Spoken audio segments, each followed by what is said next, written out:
Hey, it's Mindy with Astrology by Love, here today for Capricorn Sun and Capricorn Rising's horoscope for the month of July. We are going to get started at the new moon on June 25th in the sign of Cancer and go to the new moon in Leo on July 24th. I appreciate you hanging out with me today. Please like and subscribe. If you have any friends or know anybody who is more interested in living more aligned with the rhythms of the universe, please share these videos with them. I've got some cool discount links down below. If you have a friend or family member about to have a birthday or they're just really going through it, a reading is an excellent gift, especially for those people in your life who have everything. So I've got links to that down below. Y'all check it out. I appreciate you being here. Let's go ahead, jump in, and get started. So at Capricorn, this new moon in Cancer on June 25th is in your 7th house. This is the house of long-term relationships, other people in your life. There's going to be something new happening with them. This may be the start of a new relationship.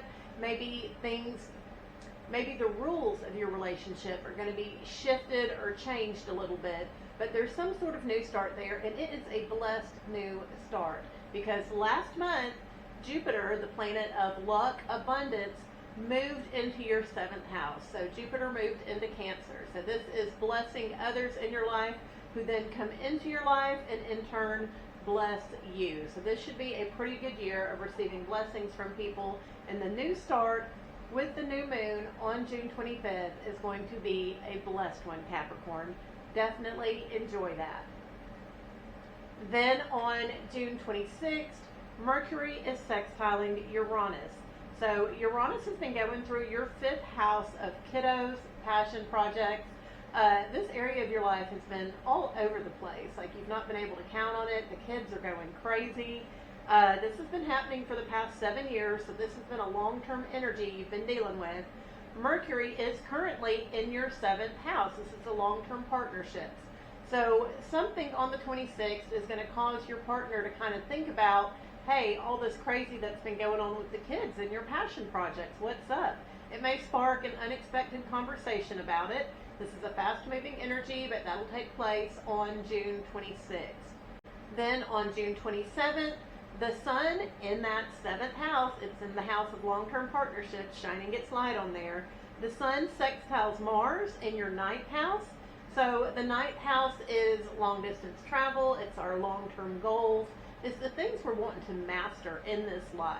So part of your yearly cycle is during Cancer season. The sun has its spotlight on your partner. So something about your partner is triggering you to be ambitious, to travel long distance, to learn more, to be more. Maybe you're wanting to include your partner in this. Also on the 27th, Mercury moves into Leo. So when Mercury moves into Leo, it makes a trine, an easy aspect to Saturn in your 4th house. So Saturn's recently moved in, and your home life has become a little bit more structured. Become a little bit more formal recently. Maybe you've had to move an elderly relative in, or something's been going on with an elderly relative. But with Mercury moving into Leo, you are triggered to have a conversation with your partner about your investments, your finances, and how it relates to the new structures in your home environment. So that is also a quick energy, and all those energies are there on June 27th for you, Capricorn. Then on June 28th, Mercury continues its trek through the sky, and it makes a connection with Neptune that has also recently entered your 4th house. So this is thinking about or talking about spiritual matters. Maybe this is art. Neptune and Saturn are close together in the sky traveling right now. So this could be expressed as religion as well.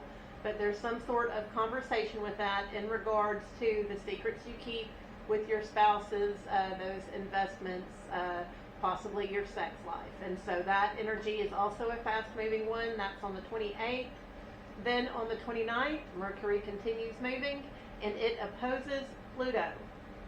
So Mercury is in that 8th house. This is the secrets you share with your partner. This does have to do with money. This does have to do with sex. Pluto has recently entered your second house. So this is your money, not the money you share with your partner, but this is your money, maybe family, family values. And on the 29th, there's some sort of tension. This could be a pretty intense conversation about finances, who pays what, who's responsible for what bills. That is a fast-moving energy, but that's going to be there on June 29th, Capricorn. Then around this time, we are going to start feeling the buildup of electricity. Uranus will be changing signs on July 7th. So we're going to be feeling this sort of anxiety kind of in the air. Everyone in the world is going to be feeling this, so just, give folks some grace. But it's going to feel a little bit like maybe we're walking on eggshells, or we feel like something's off, like, the shoe's about to drop and we don't know why or what it is, but we just feel off. And that feeling intensifies throughout the week. Uranus changes signs on July 7th, and we will still be feeling that energy for about a week afterwards, but I just wanted to go ahead and mention the first 2 weeks of July are just going to be full of unpredictability, electricity, and there's just going to be a level of anxiety hanging out in the atmosphere, it's going to feel like. So just be aware of that going on in the background, Capricorn. Then on July 4th, we have beautiful energy. So July 4th is Independence Day in the United States. It's the celebration of our nation's birthday. A lot of times we celebrate it with fireworks. And on July 4th, Venus in the sky is in the same degree as Uranus in the sky. So this is very much beautiful fireworks. So Uranus is the planet of chaos and unpredictability. It rules electricity. Venus is how we have fun. It's how we enjoy ourselves. And when the two come together in the sky, it's just beautiful surprises and unpredictability. When I saw it, I sat there and thought, yeah, those are some beautiful fireworks. Also on July 4th, Neptune in the sky is stationing. That means it is standing still, getting ready to go retrograde, getting ready to change directions. And so when a planet stations to get ready to change directions, whatever it rules kind of becomes double. It kind of becomes heavy on the planet. And Neptune rules delusion and illusion. So, those of us on the path who want to use this energy in a more enlightened way will definitely want to meditate on that day, do some law of attraction practices. This is a good day for praying to the divine. It's also excellent energy for drinking. So if you're out on the boat for July 4th, just know that it's going to be a whole lot easier to drink a little too much on that day. But it is July 4th. That's something some people do regardless of the energy on that day. But anyways, it's a beautiful day to celebrate our nation's birthday. So y'all get out there, have a good time, and know that's the energy for the day. Then on July 5th, Venus moves into Gemini. So Gemini rules your sixth house, Capricorn. This is a house of daily routines. This is health routines. And with Venus there, you are going to enjoy going to the gym. You're going to enjoy running errands. I know every time Venus comes in my sixth house, I hear music everywhere I go. So just pay attention to that. Venus will be there for the rest of the month. So definitely enjoy running errands and working out, Capricorn. Then on the 6th, Venus sextiles Saturn and Neptune together in your 4th house. So Saturn and Neptune have recently moved into the 4th house. That's the house of family, upbringing, your physical home. So there, maybe you've been bringing some more art into your home or doing some religious studies. This could be, a minister stopping by and checking on things. Something about being out there and enjoying those daily routines. Maybe you buy a piece of art while you're running an errand and bring it back to the home, and those spiritual practices are there. But this is a quick moving energy, and that is on July 6th. Then on July 7th, Uranus changes signs. So try to schedule yourself a little bit light that day. Just if you're feeling kind of frenzied or out of sorts, so is the rest of the planet. I mean, listen to the other people around you. They'll be saying similar things. Also, on July 7th, Venus in that sixth house of daily routines is making a friendly connection, a trine, to Pluto in your second house. So Pluto back in November moved into your second house. This is the house of finances, family values, and there's been a little bit of a revolution in that area of your life. Like your finances have really come into focus. Something about enjoying yourself while you're out working out or running these errands is causing you to focus yet again and pay attention to your finances. That is also going on July 7th, the same day that Uranus changes signs. Then on July 10th, we have the full moon in your sign, Capricorn. So you're going to be a little bit in the spotlight that day. You may be feeling anxious, a little overwhelmed. Just know this is a short-term energy, a little bit of an intense energy with Uranus's electricity and all this going on in the background. But that full moon in your sign, where you're going to be in the spotlight and be feeling probably a little bit emotional, more emotional than usual, Capricorn. That's going to be taking place on July 10th. Then on July 12th, Saturn stations. So Saturn is standing still in the sky now, getting ready to go retrograde. And so Saturn's in that fourth house. This is the house of family, upbringing. There's been some sort of discipline, some sort of new routine or new rules in the family recently. And so when Saturn heads back retrograde, it goes back over these new rules. It's wanting you to tidying them up, make them a little bit more organized, rigid, to make them better. And you'll be going over all this the next few months, but just know whatever you're trying to get accomplished in the home on the 12th is going to be a little bit more difficult. It's going to be a little bit more laborious, a little bit more detailed, and that's just going to be the energy of that day. Everyone's experiencing it. In Capricorn, you're experiencing it in your home life and family life. Then on July 17th, Mercury stations. So Mercury stands still in the sky and gets ready to go retrograde. So when Mercury stands still in the sky, communication's a little bit more difficult. Traffic is normally pretty rough on the days when Mercury stands still. So if you've got to get out there, just give yourself extra time, because there's going to be some traffic jams. There's going to be people on the road that are confused and stopping in the middle of the road, not knowing where to go. That's just the energy of July 17th, so be prepared for that, Capricorn. Then on July 18th, Venus sextiles Mercury.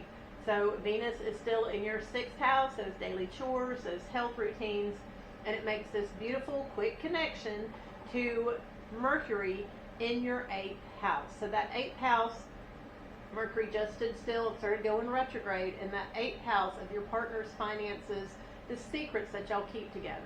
So over the next few weeks, you're probably going to be having some conversations with your partners about behind the scenes stuff, the stuff that we don't talk to everybody about. You may be going over insurance policies. This could be conversations about what's going on in the bedroom. Like, what do we tell so-and-so about these addictions, about these problems that we don't necessarily share with the world? And that's some conversations you can expect on the 18th. Maybe you're running errands and you come across a solution to one of those problems that you and your partners keep under wraps. But that's a fast-moving energy. That is on June 18th. Then on June 23rd, Venus squares Mars. So Mars has been going through your ninth house. These are your long-term goals, the things you're wanting to master in this life. This is where you want to become a guru in something. This also is the house of long-distance travel to foreign countries or places that you can't see readily. And so when Venus and Mars square in the sky, it's a 90-degree angle. It brings about a friction. So Venus and Mars are the sex planets. And there is going to be this energy of just, wanting to get it on, just, raw and dirty sex. And so that energy is there, Capricorn. It is in the house of your daily routines and long distance travel, long term learning. So there's going to be some sort of frustration with how you're going about your life that day and the goals you're trying to accomplish.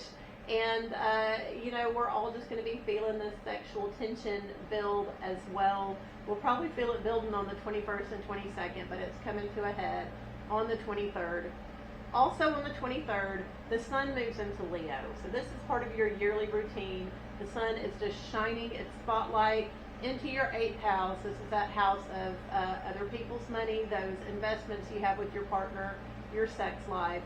So an excellent use of these routines, Capricorn, an excellent use of these energies, Capricorn, of course, would be to take it to the bedroom. So do that if you can. These are great energies for that. Then on July 24th, we have the new moon in Leo. Once again, this is 8th house energy. This is the house of the secrets we keep with others. And so also on the 24th, the sun opposes Pluto. So there will be some kind of power struggle between you and your partners in regards to money and family finances. This will probably be something like who's paying this bill, who's paying that bill. But that's going to be a tense, sort of controlling type of dynamic on that day. Also on that day, the sun is trining Saturn and Neptune in your 4th house. So this is going to bring about, you and your partner are going to be talking about these secrets and how it relates to the family, maybe how it relates to the religious world that your family comes from or is a part of. But that energy is also there on July 24th, so that'll be a new moon with a lot of energies, Capricorn. So I appreciate you hanging out with me today. That is the monthly horoscope for July. Please like and subscribe. Share this video with anyone you think may enjoy it, and check out those links below. And I will see you again soon. Thank you, Capricorn.